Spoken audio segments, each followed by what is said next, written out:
Welcome to Sedona. I'm Captain Jess Molina, and I'll be your instructor. For this lesson, we're going to start on the ground and focus on some basic concepts. Fundamentals every pilot needs to know before hitting the skies.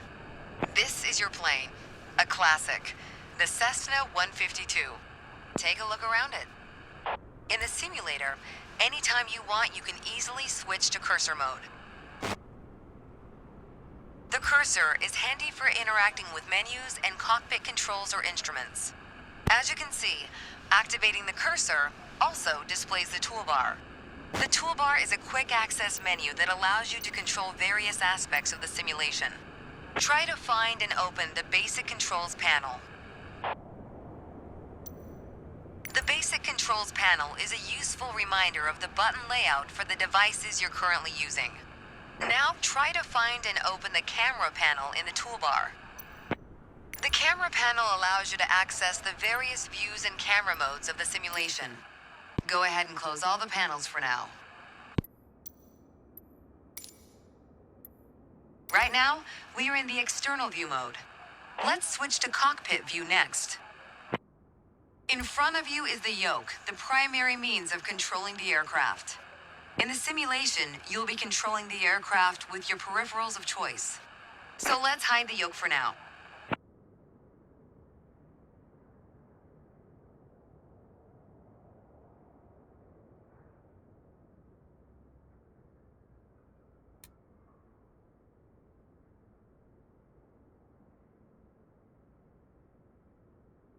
Some instruments allow multiple interactions. For example, rotating a dial clockwise or counterclockwise. In these cases, you need to lock the cursor onto them in order to interact. For example, take a look at the clock in the middle of the dashboard. Go ahead and lock the cursor on it. Now change the clock time. You can unlock the cursor once you're ready.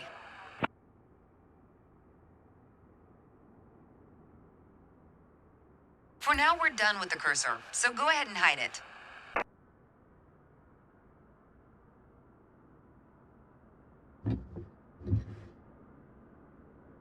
All right, as we've seen, when you want to look around you, it's easy to rotate the camera. But you can also move it freely in the cockpit to get a better view of anything you want to see, even through a window to look outside.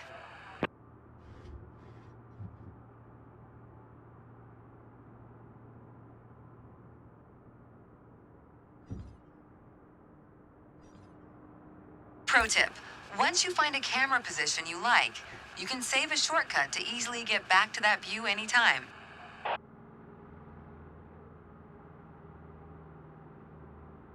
Now, reset the camera to its original position. Then try switching to your custom one again.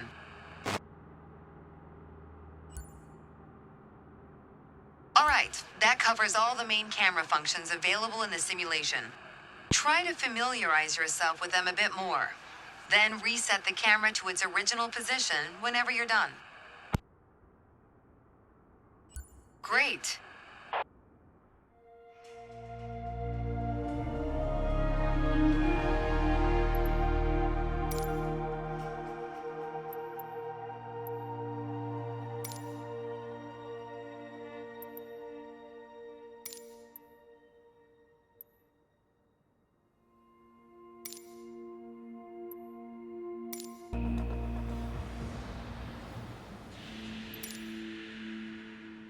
Let's get you familiar with the aircraft, a Cessna 152, and a few commands to navigate it through the skies. In front of you is the yoke. The yoke is like a steering wheel, more or less. Turn it left or right to control the ailerons and bank the aircraft into turns. Look at the trailing edge of the wings while turning the yoke to see the effect on the ailerons. Okay. Now, the difference between the yoke and a steering wheel is you can pull or push on the yoke. This controls the elevator at the back of the aircraft to make it climb or descend. Look at the horizontal stabilizer while you pull on the yoke. You can see how it affects the elevator. Nice. Down at your feet are the rudder pedals. They steer the aircraft when you're on the ground. The upper part of the pedals also control your brakes. In the air, they control the rudder at the end of the vertical stabilizer to yaw the aircraft. This is mostly for small corrections, for coordinating turns or compensating for a plane's tendency to pull left during takeoffs and climbs. Look at the vertical tail while operating the pedals to see the effect on the rudder. Great! Last but not least, the throttle is located near the center of the cockpit. Pushing forward will increase power. Pulling back will decrease power. First, look at the throttle and select it. Keep it selected and push it forward to increase power. Power is increased. Now, pull it back to decrease power. Power is decreased. Now we'll do the same without focusing on it. Deselect the throttle. Look away from the throttle and increase power. Set your throttle to idle. Excellent. When the engine is on, you'll be able to see the power change on your RPM indicator. You'll find it on the right side of the dashboard. This tells you how fast the engine is spinning in hundreds of revolutions per minute. Next, take a look at your current speed on the airspeed indicator. It's on the left in the main instrument panel. It measures the speed in knots. To check your altitude, look to the altimeter.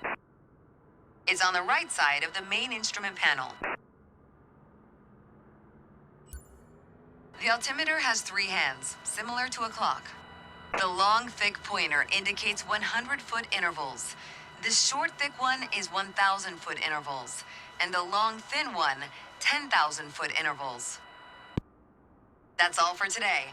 Next time, we'll see how it feels in the air.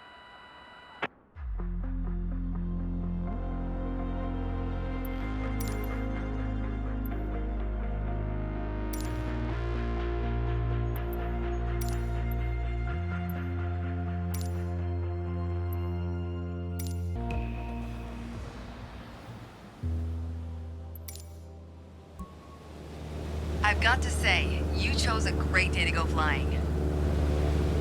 This session, we'll get started with some basic controls. Sound good?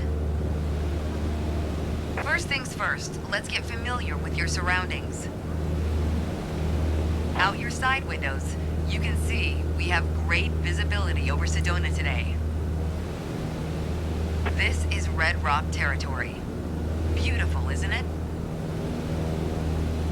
See if you can spot the Sedona airport. The runway should be a pretty easy landmark to find. There you go. Visual confirmation on the airport.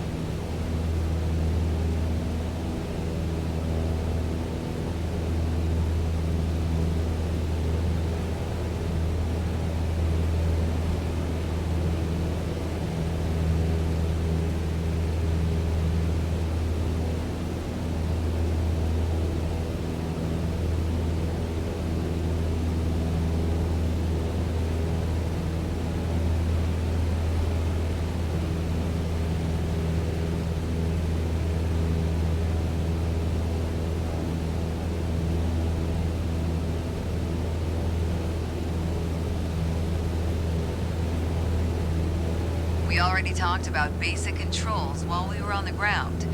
Time to see how it all feels in the air. The aircraft is currently set to a cruise attitude, the position it should be in for regular flight. All right, now let's try banking into a turn by moving the yoke. I'll go first.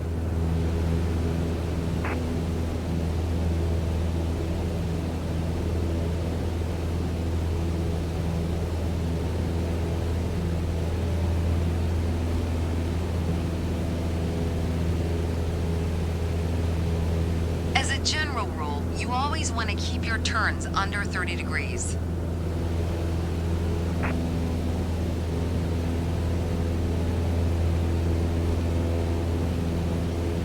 Go ahead and try rolling to the right. You have controls. Turn right, toward the city of Sedona. Make sure any control movements are soft and gentle. As we're flying towards Sedona, let's try climbing up and down. Gently pull on the yoke to climb. Give it a try.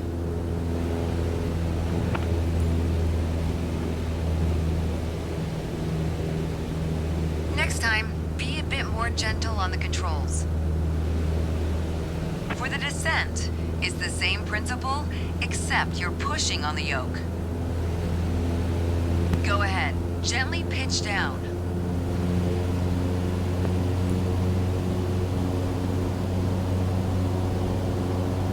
Next time, be a bit more gentle on the controls. Okay, time to find the airport again. Look around, and when you found it, make a turn in that direction.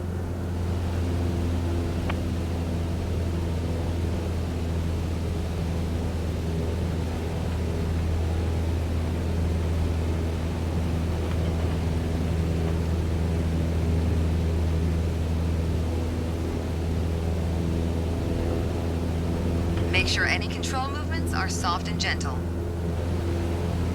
Now that you're more familiar with the aircraft and the surroundings, the next step is to go deeper into handling and techniques. Soon enough, you'll be able to enjoy trips all on your own.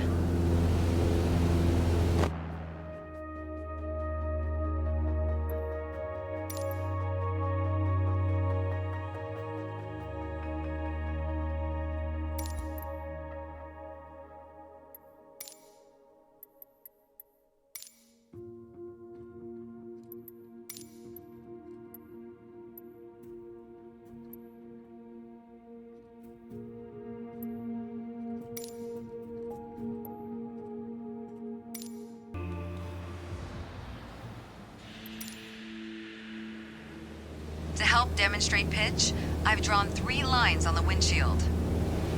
Notice how the middle line matches the horizon while we're flying level. This is the cruise attitude. The lower dotted line is the climb attitude, and the upper one is the descent attitude. Let's dig deeper into what that means. Pull back gently on the yoke until the climb attitude line matches the horizon. Then maintain that attitude.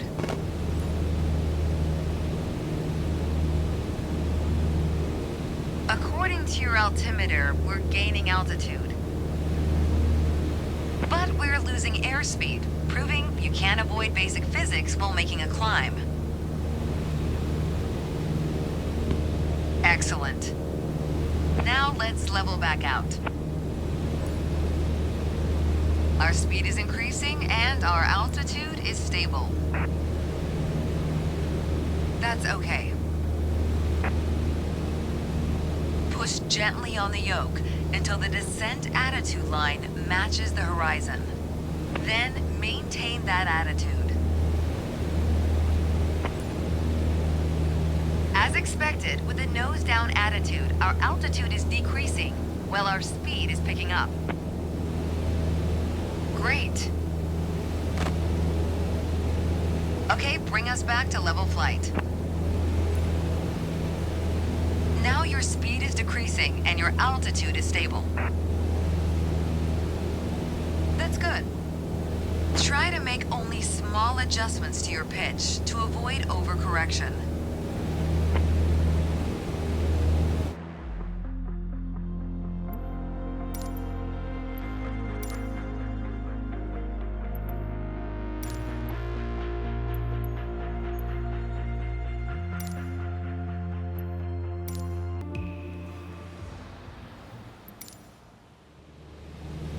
For this lesson, we're going to use a line drawn on the windshield to indicate the cruise attitude. I've also added another dotted line to help you bank properly for left turns. Gently move the yoke to the left until the dotted line matches up with the horizon. Then maintain that bank.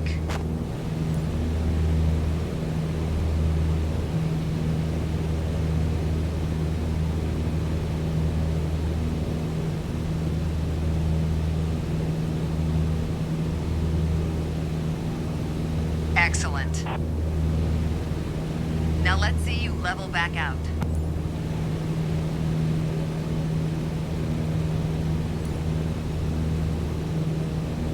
That's good.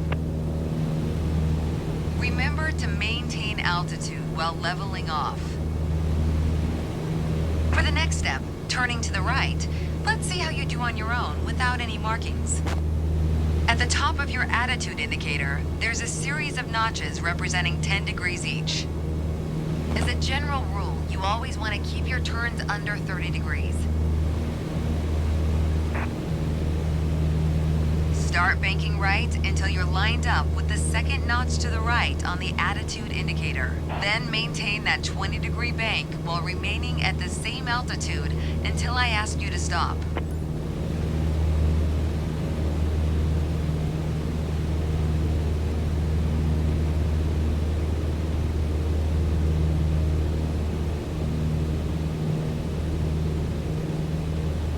Nice.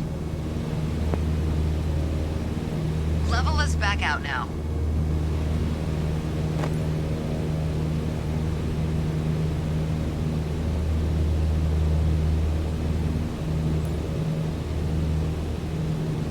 That's good. Remember to maintain altitude while leveling off. Wow, great job.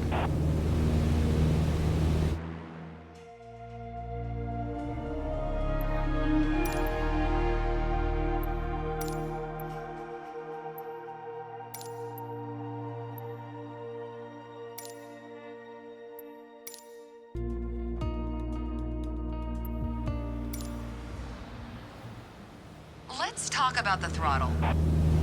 If you have the need for speed, then the throttle's for you. Full control over the power output of the engine. In the Cessna 152, that relays directly to the RPM displayed on the tachometer. Pull back on the throttle to reduce RPM to 1800.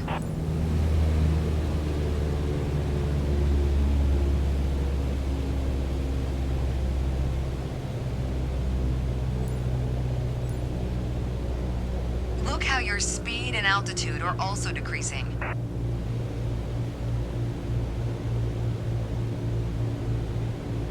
Excellent. Okay, let's throttle back up to 2400 RPM.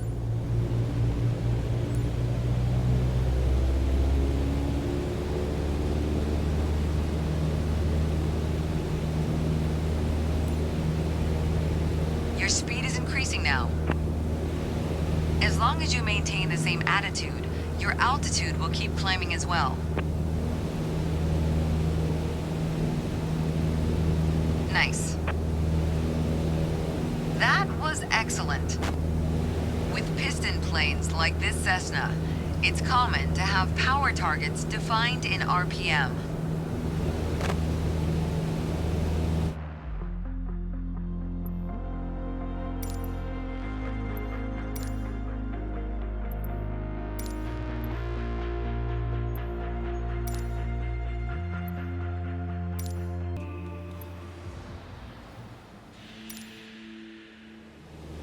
In this lesson, let's take a look at the relationship between attitudes and power settings. Attitude plus power equals performance. We are currently at 5,500 feet in a cruise attitude. The aircraft's nose is positioned under the horizon and cruise power is at 2,300 RPM.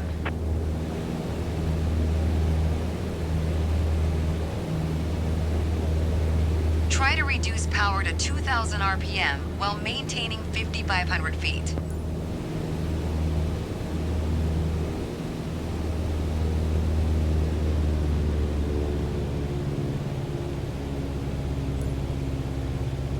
Great.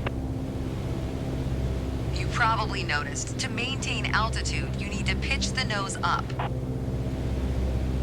You could just keep pulling on the yoke to hold steady, but that's not really a precise means of control.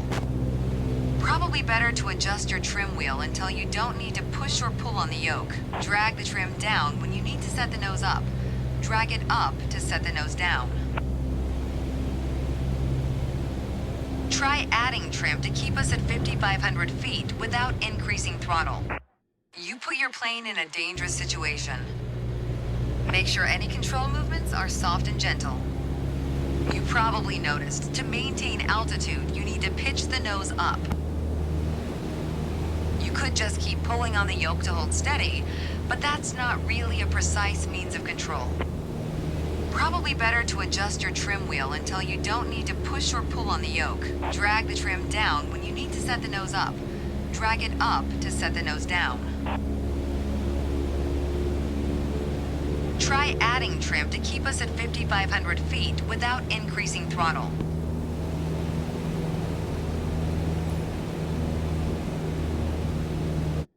You put your plane in a dangerous situation. You probably noticed, to maintain altitude, you need to pitch the nose up. You could just keep pulling on the yoke to hold steady, but that's not really a precise means of control. Probably better to adjust your trim wheel until you don't need to push or pull on the yoke. Drag the trim down when you need to set the nose up. Drag it up to set the nose down. Try adding trim to keep us at 5,500 feet without increasing throttle.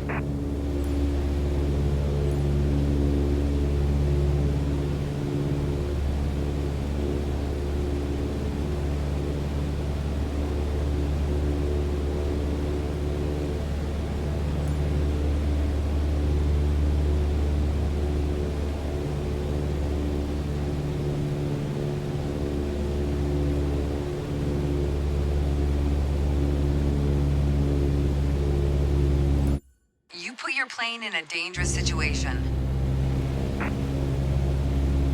You probably noticed, to maintain altitude, you need to pitch the nose up. You could just keep pulling on the yoke to hold steady, but that's not really a precise means of control.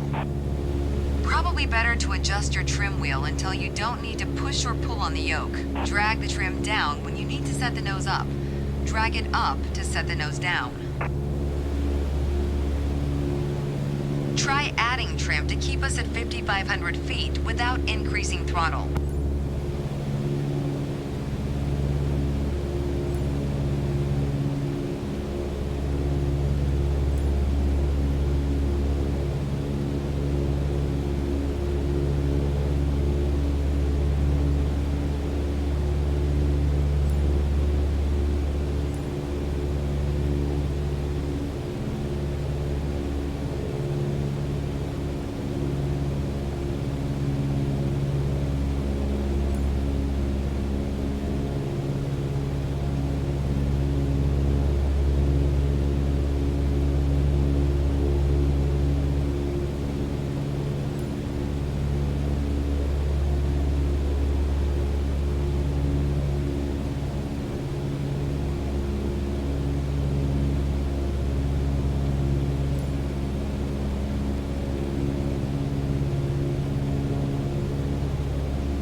Keep working on it, you'll get better.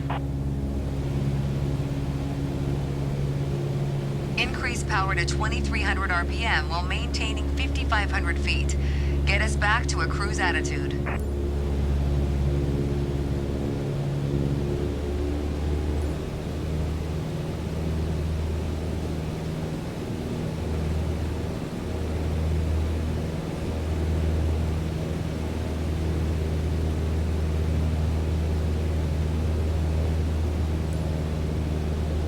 That's okay.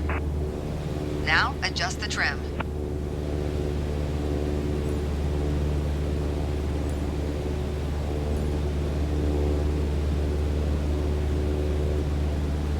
That's good.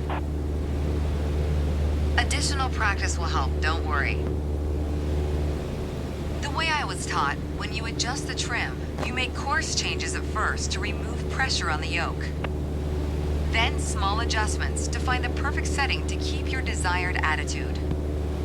If you feel your pitch slipping and need to get back to the proper attitude, don't worry. Just pull on the yoke, then dial in the right trim. That's the key to straight and level flight.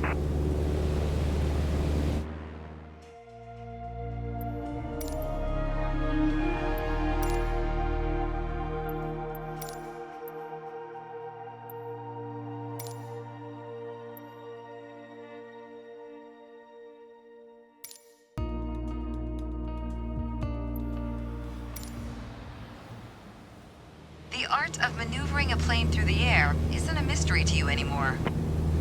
Now it's time to test the skills you've learned. As you can see, we're cruising at 6,000 feet on a north heading of 360 degrees. Start by descending to 5,500 feet while maintaining a northerly heading. While descending, reduce throttle to avoid overspeed.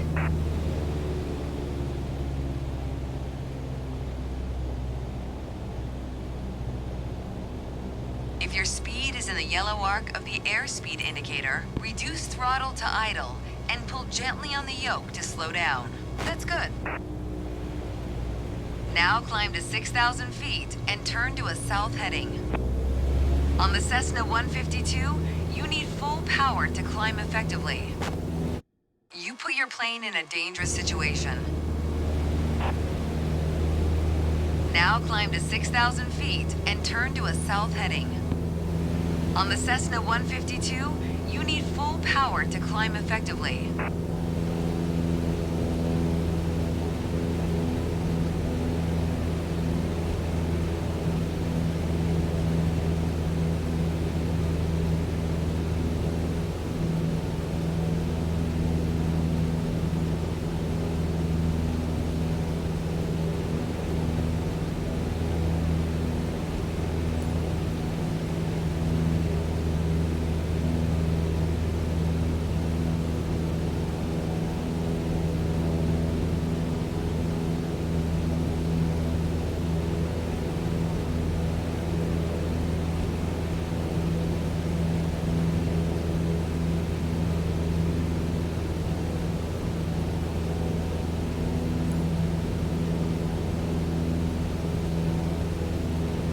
Nice. All right, next exercise. Maintain your heading of 180 degrees.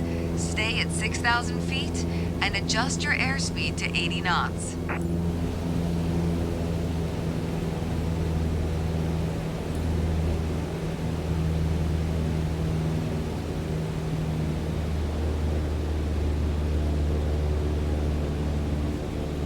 Go ahead and reduce your speed.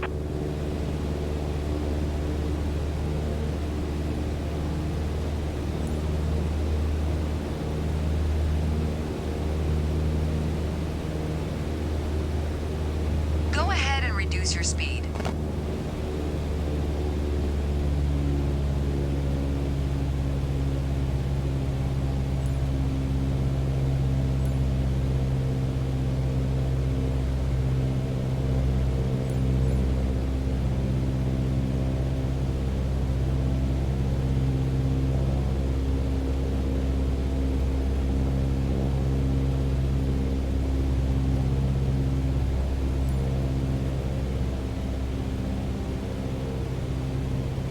okay. Review straight and level flight to better manage your speed and altitude. You did well, but you can do better.